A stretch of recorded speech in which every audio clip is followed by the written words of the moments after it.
साथियों, एक ज़माने में दोस्ती का रिश्ता इतना पवित्र माना जाता था कि दोस्ती को निभाने के लिए दोस्त अपनी जान की बाजी भी लगा दिया करते थे। पर बदलते ज़माने के साथ दोस्ती के रिश्ते पर लालच और स्वार्थ इस तरह से हावी हुआ कि एक ज़माने में पवित्र माना जाने वाले दोस्ती के रिश्ते को बदनाम कर दिया और फिर कहा जाने लगा कि दोस्ती घर के बाहर ही रखनी चाहिए या दोस्ती घर के बाहर ही अच्छी लगती है, क्योंकि अगर दोस्ती घर के अंदर आ गई तो एक ना एक दिन कलह का कारण जरूर बनती है और कभी कभी कलह इतना बड़ा रूप ले लेता है कि समाज उसे गंभीर अपराध कहता है। आज की सच्ची कहानी इसी दोस्ती पर आधारित है। इसके पहले कि आगे बढ़ें, अगर आप हमारे चैनल पर पहली बार आए हैं तो चैनल को सब्सक्राइब करें, बेल आइकन पर प्रेस करें और ऑल पर सेलेक्ट करें, जिससे हमारा हौसला बढ़ेगा और हम आपके लिए ऐसी ही सच्ची कहानियाँ लाते रहेंगे। अब आते हैं कहानी पर। छत्तीसगढ़ के जिला महासमुंद के गांव किशनपुरा में मनहरण उर्फ मोनो और दुर्गेश उर्फ पुस्तम की दोस्ती एक मिसाल बन चुकी थी।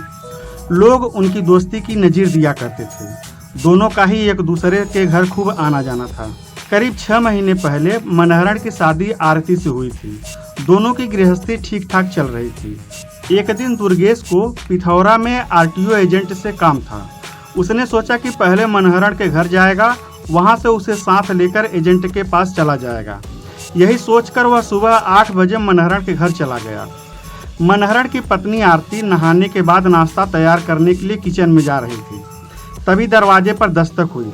आरती ने दरवाज़ा खोला तो दुर्गेश को आया देखकर मुस्कुराई और बोली, भैया आप अंदर आइए।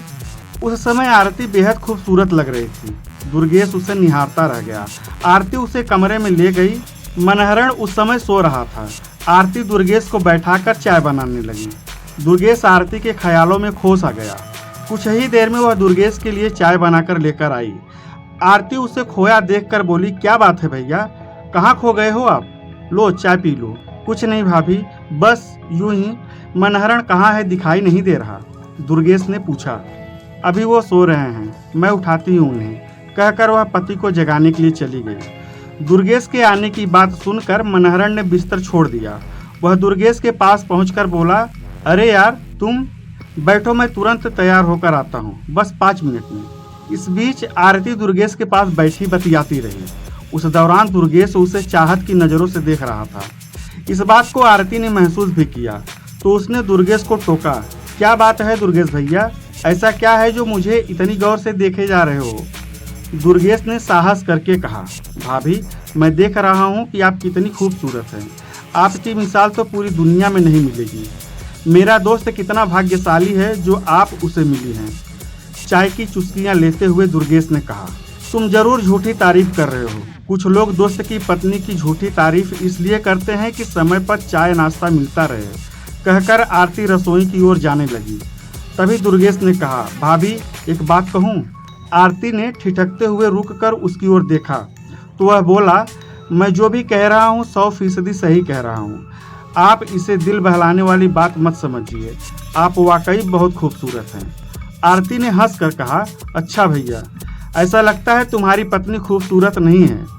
बताओ तो मैं आज ही तुम्हारे यहाँ आ धमकूंगी और सब कुछ बता दूंगी। यह सुनकर दुर्गेश ने साहस के साथ कहा, ऐसा है तो आप आज शाम को ही हमारे यहाँ आ जाओ, आपका स्वागत है।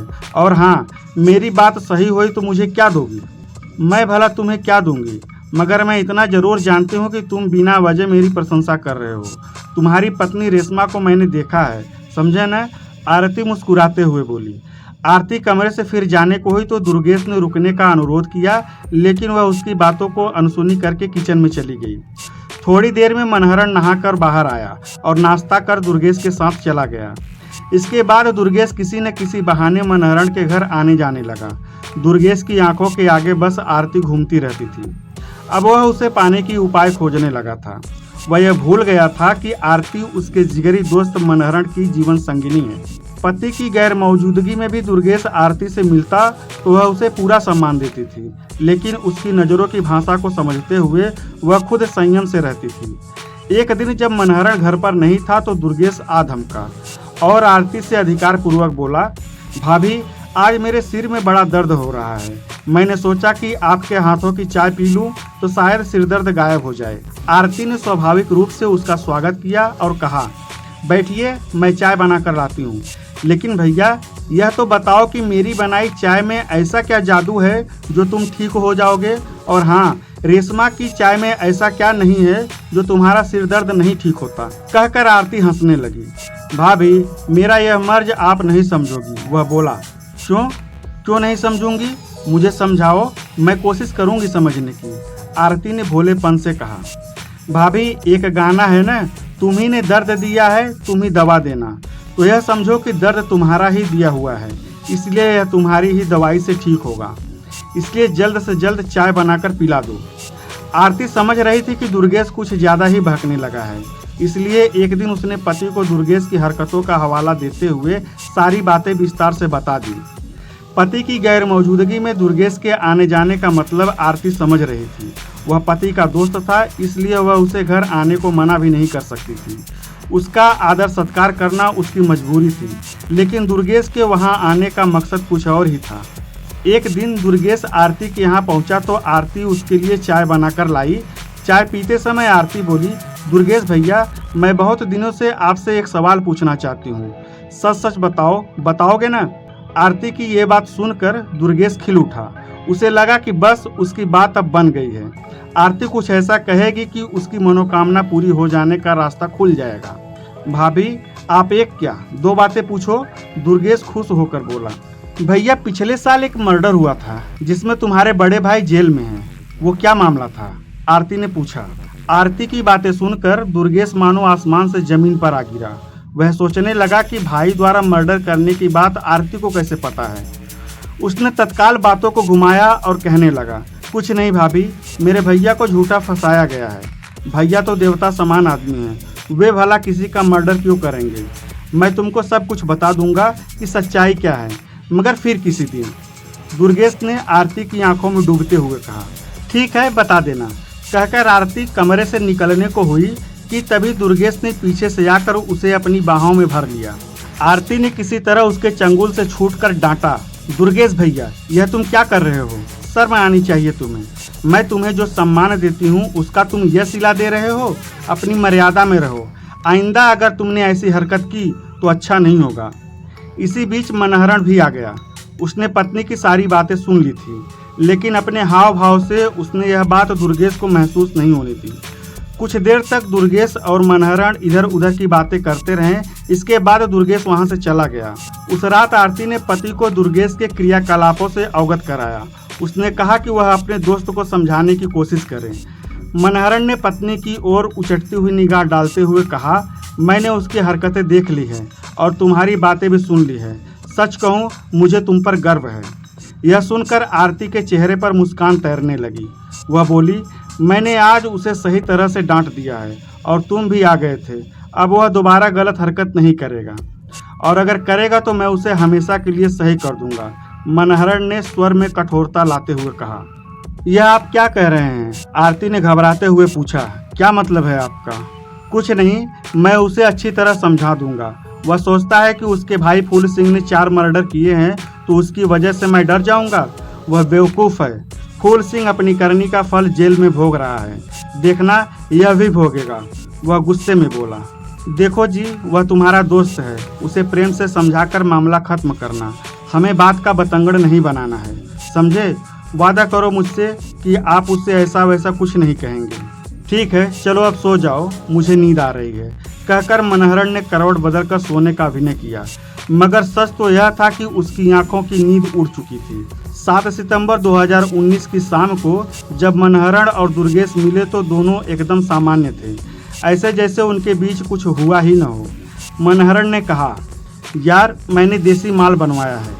मनहरण दुर्गेश को किशुनपुर के पास स्थित गांव रामपुर ले गया, जहां मनहरण के लिए पहले से ही देसी शराब तैयार थी। उसे लेकर दोनों कटरा नाले के पास बैठ गए। उसी समय दुर्गेश का एक दोस्त सूरज वहां आ टपका। तीनों ने एक साथ शराब पीनी शुरू की। मनहरण ने उस दिन पहले से ही मन एक योजना बना ली थी। उसी के तहत उसने खुद कम शराब पी, दुर्गेश और सूरज को ज़्यादा पिलाता चला गया। जब दोनों मदहोश हुए तो अपने अपने घर जाने को तैयार हो गए। मगर दुर्गेश और सूरज ने इतनी ज़्यादा पी ली थी कि दोनों के पैर लड़खड़ाने लगे। सूरज अभी 16 साल का ही था। वह चलते चलते साइकिल सहित सड़क पर गिर गया। उधर मनहरण दोनों की गतिविधियों पर नजर रखे हुए था। जब दुर्गेश पर शराब का नशा चढ़ा तो वह भी एक खेत के पास गिर गया। मनहरण इसी मौके की तलाश में था। वह दुर्गेश के पास बैठा सोचता रहा कि आखिर सोची समझी योजना को मूर्त रूप कैसे दिया जाए। तभी दुर्गेश को हल्का होश सा आने लगा तो वह उठकर बैठ गया। तुम तो शेर हो यार, तुम ढेर कैसे हो गए? मनहरण ने व्यंग बुझा तीर चलाया। नहीं नहीं, मैं ठीक हूँ, चलो घर चलते हैं, दुर्गेश बोला। कहाँ जाओगे? पहले मेरी बात तो सुन लो। तुम कमीने हो, नीच आदमी हो तुमने मेरी बीबी का हाथ पकड़कर उसे छेड़ा। तुमसे मुझे ऐसी उम्मीद नहीं थी। मनहरण गुस्से में कहता चला गया। मैंने बहुत बर्दाश्त किया, लेकिन तुम दोस्ती के लायक नहीं निकले। दुर्गेश पर ज़्यादा नशा सवार था। नशे में मनहरण की ओर देख कर बोला, यार तू इतनी छोटी सी बात पर गुस्सा हो रहा है? दोस्ती में यह सब तो चलता है भाई, एक रोटी को मिल बांट कर खानी चाहिए। मनहरण को गुस्सा आ गया। वह बोला, तुम नीच सोच के आदमी निकले, इसलिए आज मैं तुम्हें मौत की सजा दूंगा। और सुनो, बोल कर मार रहा हूँ। यह कहकर मनहरण दुर्गेश पर टूट पड़ा और उसे लात घूंसों से मारता रहा। शराब के नशे में दुर्गेश विरोध भी नहीं कर सका। मनहरण ने लस्त पस्त पड़े दुर्गेश को अंततः गला दबाकर मार डाला और गालियां देते हुए अपने घर चला गया। जब रात को दुर्गेश घर नहीं पहुंचा तो उसके घर वालों को चिंता हुई। पिता कन्हैया यादव उसे ढूंढने निकले। सुबह जब उनकी मुलाकात मनहरण से हुई तो मनहरण ने दुर्गेश से कई दिनों से मुलाकात न होने की बात कही। 8 सितंबर तक दुर्गेश का कहीं पता नहीं चला। परिवार के लोग यह सोचते रहे कि दुर्गेश कहीं बाहर तो नहीं चला गया।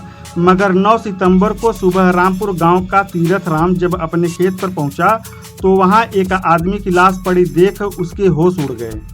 उसने कोटवार यानी चौकीदार समयलाल और सरपंच को घटना की जानकारी दी।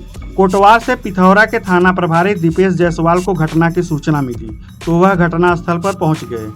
वहां मौजूद लोगों ने मृतक की शिनाख्त दुर्गेश उर्फ पुस्तम के रूप में की। थाना प्रभारी ने जरूरी कार्रवाई करके लाश को पोस्टमार्टम के लिए भेज दिया। जांच अधिकारी दीपेश जायसवाल को जानकारी मिली कि दुर्गेश मनहरण का जिगरी दोस्त था। पुलिस ने मनहरण को यह सोचकर पूछताछ के लिए अपने थाने बुलाया कि शायद उसके हत्यारे के बारे में कोई सुराग मिल जाए, लेकिन मनहरण ने इस मामले से पल्ला झाड़ लिया। तभी पुलिस सूरज को हिरासत में लेकर थाने लौट आई। दरअसल पुलिस को जानकारी मिली थी कि मृतक दुर्गेश, मनहरण और सूरज ने कल शाम एक साथ बैठकर शराब पी थी। सूरज को आया देखकर मनहरण समझ गया कि अब उसका झूठ नहीं चल सकता, इसलिए वह टूट गया। मनहरण ने पुलिस के सामने स्वीकार कर लिया कि पत्नी आरती के साथ छेड़छाड़ की वजह से उसने अपने दोस्त दुर्गेश की हत्या की थी। उससे पूछताछ के बाद पुलिस ने मनहरण उर्फ मोनो को दुर्गेश उर्फ पुस्तम की हत्या के आरोप में गिरफ्तार कर न्यायालय में पेश किया, जहां से उसे जेल भेज दिया गया, जबकि सूरज को बेकसूर पाए जाने पर थाने से घर भेज दिया गया। दोस्ती एक ऐसा रिश्ता है जो कभी कभी सगे भाई से भी बेहतर साबित होता है, लेकिन जब यह रिश्ता वासनामय होकर दोस्त की पत्नी का दामन छूने लगे तो अंजाम भयानक ही होता है। अगर समाज में आपको रिश्ते बनाए रखने हैं तो रिश्तों की मर्यादा को समझिए और उनका सम्मान बनाए रखिए। साथियों, ये कहानी सुनाने का मकसद हमारा किसी को ठेस पहुंचाना नहीं था, बल्कि समाज में बढ़ रहे अपराधों के प्रति जागरूक करना था। आशा करता हूं कि आपको ये जानकारी अच्छी लगी होगी, तो चैनल को सब्सक्राइब करें, वीडियो को लाइक और शेयर करें। धन्यवाद। जय हिंद।